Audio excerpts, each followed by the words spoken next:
Hi hello வாங்க, எப்படி இருக்குதுங்க? நல்லா இருக்குதுங்களா? இன்றைக்கி அஸ்வினி சீக்ரெட் சமையலில் வந்து ஒரு ஆப்பம் போட போகிறோம். அரிசி ஊற வச்சு இங்கே பாருங்கள், பச்சை அரிசி தான் எடுத்து நான் ஒரு கப்பு அரிசி வறுத்து 2 மணி நேரத்துக்கு முன்னாடியே நல்லா ஊற வச்சுருக்குறேன். அரிசி வந்து நல்லா ஊறி பாருங்கள், 2 மணி நேரம் ஊற வச்சுடுங்க. இந்த கப்பில் தான் நான் அரிசி எடுத்துக்கிறேன். இந்த கப்பில் ஒரு கப்பு அரிசி எடுத்து ஊற வச்சுக்கிறேன். அதே மாதிரி இதே கப்பில் தான் வெல்லம் எடுத்துக்கணும், எல்லாம் அளந்துக்கணும். இதில் இப்போ இதை மிக்ஸி ஜாரில் போட்டு நைஸாக அரைச்சிக்கோங்க. வெண்ணெயாட்டம் அரைச்சிக்கணும். நல்லா ஒரு ஜாரில் போட்டு இந்த அரிசியை நல்லா ஊறிட்டுக்குது. நல்லா நைஸாக கொஞ்சமாக தண்ணி ஊற்றி நைஸாக அரைச்சிட்டு வாங்க. ரொம்ப தண்ணி ஊற்ற வேண்டாம், கொஞ்சமாக தண்ணி ஊற்றினா போதும். மிக்ஸி ஜாரில் போட்டு எந்த அரிசி இருந்தாலும் சரிங்க, பச்சை அரிசி இருந்தால் போதும். ரேஷன் அரிசி இருந்தால் கூட ஊற வச்சு நீங்கள் அரைச்சி செய்யலாம், ரொம்ப நல்லா டேஸ்ட்டாக வரும்.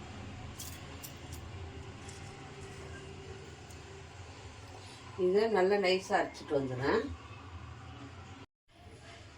பாருங்கள், நாட்டு வெல்லம் தான் எடுத்துக்கிறேன். எந்த வெல்லமாக இருந்தாலும் எடுத்துக்கோங்க.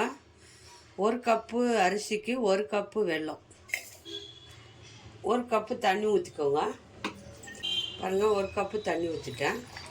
வெல்லம் வந்து நல்லா கரைஞ்சி வரட்டும். இது நல்லா கொதிக்கணும் வெல்லம்.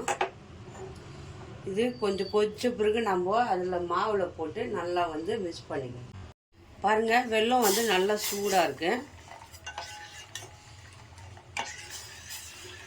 நல்லா வெல்லம் வந்து கொதிக்கட்டும், சூடாக இருக்கணும். அதில் கலக்கும்போது பாருங்கள், இந்த மாதிரி ஒரு பாத்திரம் எடுத்துக்கோங்க.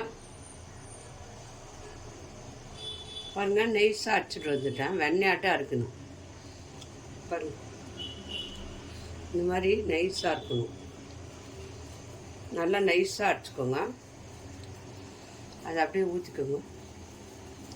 மாவு வந்து நல்லா வந்து அரைச்சின்னு வந்தாச்சு. இப்போ வந்து நம்ம இந்த வெல்லத்தை சூடாக கொதிக்க ஊற்றணும். அப்போ தான் வந்து நல்லா வரும். நல்லா சூடாக இந்த வெல்லத்தை ஃபில்ட்ரு பண்ணி கொஞ்சம் கொஞ்சமாக ஊற்றி மிக்ஸ் பண்ணுறேங்க.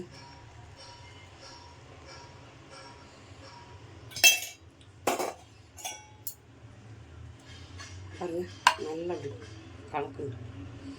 சூடாக ஊற்றணும்.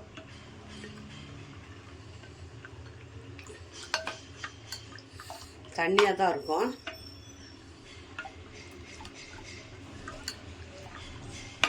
வெல்லத்தை நல்லா கொதிக்க இதில் ஊற்றி மாவில் போட்டுக்கணும். மாவு வெந்துடும். அப்படி இதில் கொஞ்சம் ஏலக்காய் பொடி, கொஞ்சம் சால்ட்டு போட்டுக்கோங்க. ஸ்வீட் தூக்கி கொடுக்குறது ஒரு சால்ட்டு, ஒரு ஏலக்காய். இல்லைன்னா அரிசி அரைக்கணும் இல்லையா, அப்போயே ஏலக்காய் போட்டு அரைச்சிக்கோங்க. நல்லா கம்மன்னு வாசனை. அவ்வளோதாங்க. இவ்வளோ தண்ணியாக தான் இருக்கணும், கெட்டியாக இருக்கக்கூடாது. இது ஒரு பக்கம் வச்சிடலாம்.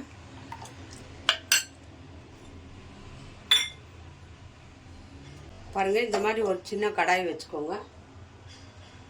கடாய் நல்லா சூடாகட்டும். கடாய் சூடாகணும். கொஞ்சம் நெய் ஊற்றிக்கோங்க. நெய், எண்ணெய் ஏதாவது ஊற்றிக்கோங்க. ஏன்னா கொஞ்சம் தேங்காய் நைஸாக கட் பண்ணி இருந்தால் போட்டுக்கோங்க. நான் வந்து முந்திரி போட்டுக்கிறேன். முந்திரியை நல்லா இதில் வறுத்துக்கலாம். இந்த நெய்யிலே வறுத்துக்கணும்.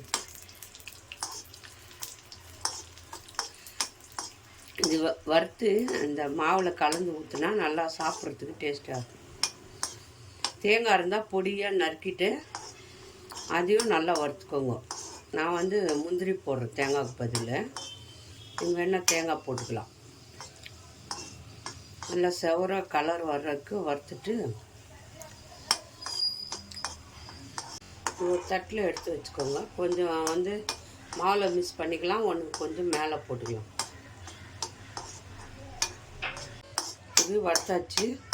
ஒரு தட்டில் ஒரு கப்பில் எடுத்து வச்சுக்கோங்க. எடுத்து வச்சுட்டு நம்ம மாவில் கொஞ்சம் போட்டுக்கின்னு மேலே கொஞ்சம் தூவிக்கலாம்.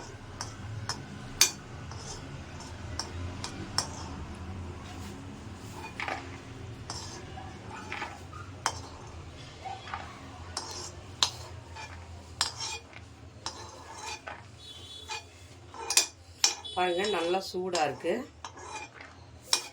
நான் கொஞ்சமாக இதில் மாவில் போட்டுக்கிறேன். கடாய் நல்லா சூடாகின பிறகு ஆஃப் பண்ணிவிட்டு கொஞ்சம் கூலாகின பிறகு நல்லா சூடாகிடணும் கடாய். அதுக்கப்புறமா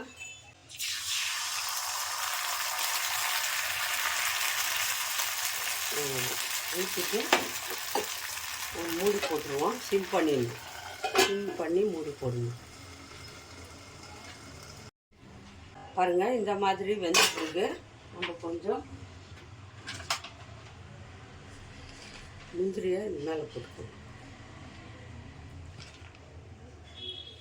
மேலே போட்டு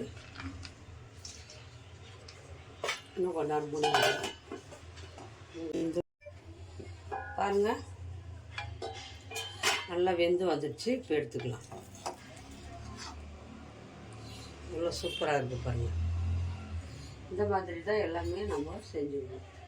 அப்போது உடம்புக்கு பிரேக்ஃபாஸ்ட்டு எல்லாத்துக்குமே சூப்பராக டேஸ்டியாக இருக்கும். நான் இன்னொன்று ஊற்றிக்கிறேன். இது சின்ன கரண்டி, அதனால 2-3 அப்படி ஊற்றிடுங்க. ஊற்றிட்டு மூடி வச்சுடுங்க. சிம்மில் வச்சிடணும், அப்போ தான் நல்லா வெந்து வரணும். பாருங்கள், இது மேலே கொஞ்சம் முந்திரி போட்டுக்கோங்க. இது மேலே கொஞ்சம் முந்திரி தெரிஞ்ச மாதிரி 5 நிமிஷம் மூடி வச்சுருங்க. பாருங்கள், இப்போ இது எடுத்துக்கலாம். வெந்துடுச்சு நல்லா. பாருங்கள், சூப்பராக வந்தது பாருங்கள். நல்லா சூப்பராக இருக்கும். சாப்பிட்றதுக்கு நல்லா டேஸ்ட்டாக இருக்கும். பாருங்கள், டேஸ்டியான ஒரு அப்பம் பண்ணிட்டோம். ரொம்ப நல்லா சாப்பிட்டா சூப்பராக டேஸ்டியாக இருக்கும். பாருங்கள், இந்த அப்பத்தில் சொல்லியாக பாருங்கள் எப்படி வெந்திருக்கு பாருங்கள். இதெல்லாம் நல்லா மாவு வெந்து சூப்பராக வந்திருக்கு. பிரேக்ஃபாஸ்ட்டுக்கு, சாயங்காலம் ஈவினிங் ஸ்நாக்ஸுக்கு எல்லாம் சூப்பராக செஞ்சு கொடுக்கலாம். இது எல்லாரும் விரும்பி சாப்பிடுவாங்க. நல்லாவும் இருக்குது, உடம்புக்கு ஆரோக்கியமானது. அரிசி மாவு தானே, எல்லாருமே செஞ்சு சாப்பிட்லாம். ரொம்ப சூப்பராக வந்திருக்கு. இது யார் யாருக்கு பிடிக்குமோ லைக் பண்ணுங்கள், ஷேர் பண்ணுங்கள், கமெண்ட் பண்ணுங்கள். மறக்காத அஸ்வின் சீக்ரெட்டை சர்ப்ரைஸ் பண்ணுங்கள். ஒரு கப்பு அரிசிக்கு 4-5 வந்துருக்குதுங்க. நீங்களும் அதே மாதிரி செஞ்சு பாருங்கள், நல்லா வரும்.